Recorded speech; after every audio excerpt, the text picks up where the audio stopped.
নমস্কার বন্ধুরা, আজকে আমি তেলাপিয়া মাছ রান্না করব। তার জন্য আমি প্রথমে তেলাপিয়া মাছগুলো ভালোভাবে কেটে ধুয়ে নিয়েছি আর মাছগুলোতে নুন হলুদ মাখিয়ে নিলাম।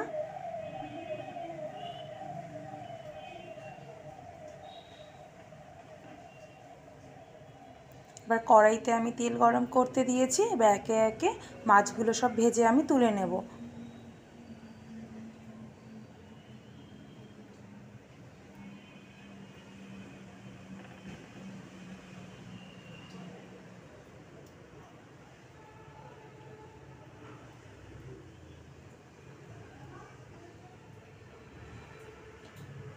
আর এদিকে আমি মাছে দেওয়ার জন্য আলু আর গাজর কেটে নিয়েছি, আর মাছের মশলার জন্য একটা টমেটো, একটা পেঁয়াজ কেটে নিয়েছি।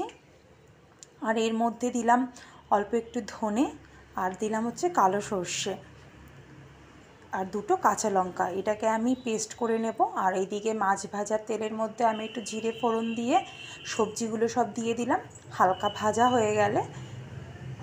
আর এইদিকে আমি পেস্টের মধ্যে গুঁড়ো মশলাগুলোও দিয়ে দিয়েছি, লঙ্কার গুঁড়ো, ধনে গুঁড়ো, জিরের গুঁড়ো আর অল্প একটু চিনি।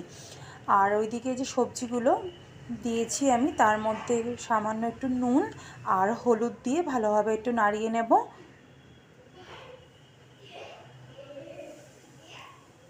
এবার এর মধ্যে আমি মশলাটা অ্যাড করে দেব। এবারে ভালোভাবে আমি কষিয়ে নেব। এবার এর মধ্যে আমি দিয়ে দিলাম আদা বাটা। এবারে ভালোভাবে মশলাটাকে কষিয়ে নেব।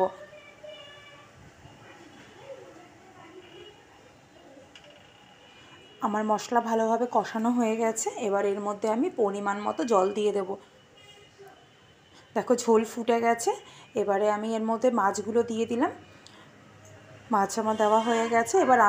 এবারে আমি আরও একটুখানি ফুটিয়ে দেব।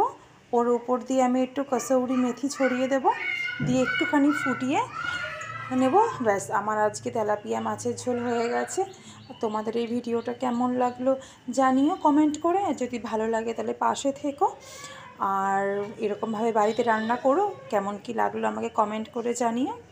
আজকের মতো এখানেই টাটা। সবাই সুস্থ থেকো, ভালো থেকো।